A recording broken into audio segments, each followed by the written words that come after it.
جی بسم اللہ الرحمن الرحیم، السلام علیکم۔ امید ہے کہ آپ سب لوگ خیریت سے ہوں گے۔ آج 2-3 موضوعات کے اوپر بہت کوئکلی آپ سے بات ہوگی۔ ایک تو موضوع ہے کہ فارملی کل جو ذرائع سے خبر آ رہی تھی، آج جو ایگزیکٹو بورڈ کا اجلاس تھا نیب کا، اس نے چینی اور آٹے کا جو اسکینڈل تھا اس کے اوپر انکوائری کرنے کا فیصلہ کیا ہے، کارروائی کرنے کا فیصلہ کیا ہے۔ یہ ایک دیکھنا بہت امپورٹنٹ ہوگا کہ کیا اس رپورٹ کے حوالے سے، جو کہ آلریڈی ایف آئی اے نے انویسٹیگیٹ کر کے، بلکہ جوائنٹ مشترکہ تحقیقاتی کمیٹی تھی جس میں کہ آئی بی بھی تھا، جس میں کہ آئی ایس آئی بی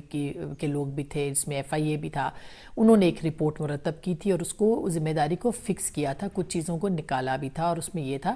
کہ سب سے زیادہ شیئر جو ہے جس کا فائدہ جو اٹھایا گیا تھا وہ جہانگیر ترین صاحب نے، اور پھر خسرو بختیار صاحب جو کہ اس وقت بھی وفاقی وزیر ہیں، ان کے بھائی جو ہیں انہوں نے کافی فائدہ اٹھایا تھا۔ آج جو ہے وہ کابینہ کا اجلاس ہوا ہے اور اس میں انہوں نے جو پیٹرولیم کے حوالے سے اور خاص کر کے جو آئی پی پیز ہیں، جو کہ جو پاور سیکٹر کی کمپنیاں ہیں، ان کے بارے میں رپورٹ پبلک کرنے کا فیصلہ کیا ہے۔ میں یہ دو باتیں بہت امپورٹنٹ آپ کو بتانا چاہتی ہوں کہ اس وقت عمران خان صاحب جو ہیں وہ اپنے پولیٹیکل کارڈز بہت ہی سمارٹلی کھیل رہے ہیں، اور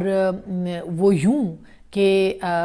پہلے جو چینی اور آٹے کی رپورٹ لیک ہو گئی تھی اس کو انہوں نے اون کیا، اور نہ صرف اون کیا بلکہ اس طرح سے اس کے اوپر تمام لوگوں نے بات کی کہ اس کے اوپر کارروائی کی جائے گی کہ تمام جو منہ تھے وہ بند ہو گئے۔ یہ بھی کہا فوراً کہ ریشفل کیا جائے گا، اور پھر آپ نے دیکھا کہ ایک وزیر کو ادھر ایک دوسرے وزیر کو ادھر لگا دیا گیا، جبکہ کوئی امپیکٹ نہیں ہوا۔ خسرو بختیار صاحب جن کا نام آیا تھا چینی کے اسکینڈل کے اندر، یعنی جن کے بھائی کی یہ کمپنی ہے، اور پھر جو سبسڈی جنہوں نے لی ہے اور پنجاب کے وزیر اعلیٰ نے سبسڈی اپروو کی تھی، وہ سٹوری بھی آ گئی۔ اس کے باوجود ان کو ری شفل کر کے وزارت خوراک سے الگ کیا گیا، انہوں نے استعفیٰ دیا، تو ان کو اقتصادی امور کا منصوبہ بندی کے ساتھ ساتھ جو اکنامک افیئرز ہے، معذرت کے ساتھ، اس کا ان کو فل منسٹر بنا دیا گیا، وفاقی وزیر ان کو درجہ دے دیا گیا۔ تو 2 دن کافی ہلہ گلا بھی رہا، خبریں بھی آتی رہیں، اور کسی وزیر کو کہیں سے کوئی اٹھایا بھی نہیں گیا۔ جہانگیر ترین تو آلریڈی کسی بھی سرکاری عہدے کے اوپر نہیں تھے، لہٰذا ان کو بھی ڈس اون کیا گیا، اور اس طرح سے پاکستان تحریک انصاف جو ہے اس نے اپنی فیس سیونگ کی۔ اس سے پہلے اگر آپ کو یاد ہوگا تو ادویات کا حکومت کے آتے ہی جو ہے وہ اس وقت وزیر صحت عامر کیانی صاحب تھے، جو کہ پرائم منسٹر کے بہت قریبی سمجھے جاتے ہیں، بلکہ یہاں تک کہ ان کی جتنی بھی پرائیویٹ کام ہے وہ سارا اس کی نگرانی جو ہے وہ عامر کیانی صاحب کرتے ہیں، اور وہ وزیر صحت تھے۔ ادویات کی قیمتوں میں اضافہ ہوا، ایک اسکینڈل سامنے آیا جس میں کہ ایک کارٹل جو کہ یہ مافیا تھا، دوائیاں بیچنے والا یا ادویات بنانے والی کمپنیاں جو تھیں، انہوں نے بھرپور فائدہ اٹھایا، اور اربوں روپے کا جو ہے وہ نقصان قومی خزانے کو اور عوام کو ہوا، عوام کی جیبوں سے یہ پیسہ نکالا گیا۔ لیکن آپ نے دیکھا کہ وزیر صحت کو ہٹا دیا گیا، ان کی جگہ جو ہے وہ ظفر مرزا صاحب آئے، اور وزارت صحت کا جو قلمدان تھا وہ وزیر اعظم پاکستان کے پاس ہی رہا، اور یوں یہ انکوائری جو ہے نیب نے اٹھائی، اور اس کے بعد اب تک ہمیں سمجھ نہیں آئی کہ یہ کہاں انکوائری گئی اور کیا ہوا، اور اس کا نتیجہ جو ہے وہ کیا نکلا۔ ظفر مرزا صاحب کے اوپر سکینڈل بھی سامنے آیا جب ووہان کے اندر سچویشن خراب ہوئی، اور پتہ چلا کہ ان کو بھی جو ہے وہ چیزیں بھیجی گئی ہیں بغیر اجازت کے، بھیجی گئی ہیں چائنا کو، اور ایک بہت بڑا سکینڈل جو تھا یہ ماسک کے حوالے سے اور باقی جو طبی آلات تھے، اس کے اوپر سپریم کورٹ نے بھی ان کو بلایا، ان سے بات کی، اور پھر آپ نے دیکھا کہ سپریم کورٹ سے بھی 2-3 دن سے کوئی خبر نہیں آئی۔ تو واقعی کوئی ایسا دم تو ہے حکومت کے پاس کہ جس کی وجہ سے سکینڈلز آتے ہیں، خود ہی حکومت شور مچاتی ہے، اور خود ہی جو ہے وہ معاملات جو ہیں وہ طے ہو جاتے ہیں، اور یوں ایک حکومت کے اوپر ایک ان کی جو اشرافیہ اس کے اندر موجود ہے، اور جو مافیا ہے وہ بھی بچ جاتا ہے، اور حکومت کی واہ واہ بھی ہو جاتی ہے۔ اب دیکھنا یہ ہے کہ اگر نیب یہ کہہ رہا ہے کہ وہ انکوائری کرے گا تو کیا وہ قرار واقعی سزا بھی دے سکتا ہے یا نہیں، یا صرف یہ بھی زبانی کلامی جو ہے وہ جمع تفریق ہوتا رہے گا، اور یوں یہ معاملہ بھی لوگ جو ہے بھول جائیں گے۔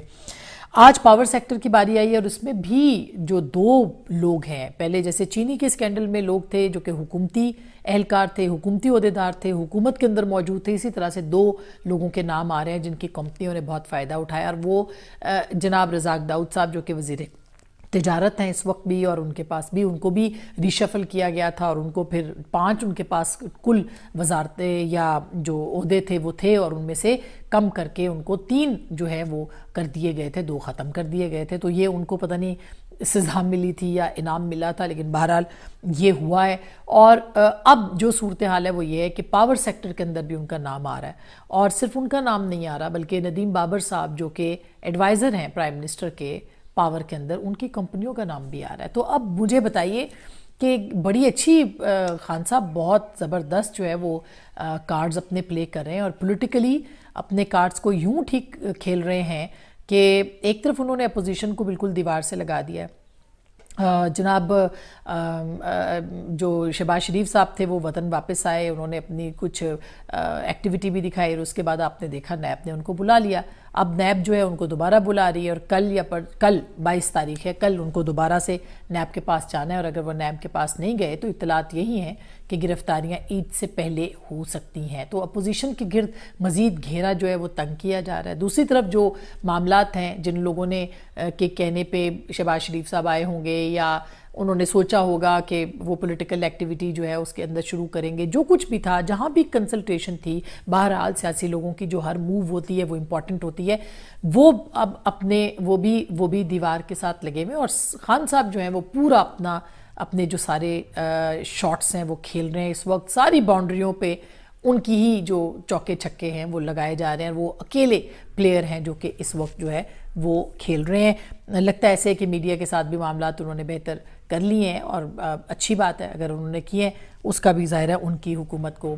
کافی زیادہ فائدہ ہوگا. آج کل اب جو انٹرنیشنل سینیریو بن رہا ہے اس میں بھی عمران خان صاحب کو بہت زیادہ فائدہ ہے، لیکن کچھ نقصانات بھی ہو سکتے ہیں معاشی طور پہ. اس کو اگر وہ چیلنج کو سمجھتے ہیں اور وہ یہ سمجھتے ہیں کہ اس کو وہ ڈیل کر سکتے ہیں تو وہ پھر بہت بہتر ہوگا. لیکن جو انٹرنیشنلی امریکہ کے اندر جو تیل کی قیمتیں کریش کر گئی ہیں اور ان کی مارکیٹ ہی ساری بیٹھ گئی ہے، اور جس طرح سے وہاں پہ اتنی یعنی کوئی چونکہ گاڑیاں نہیں چل رہی،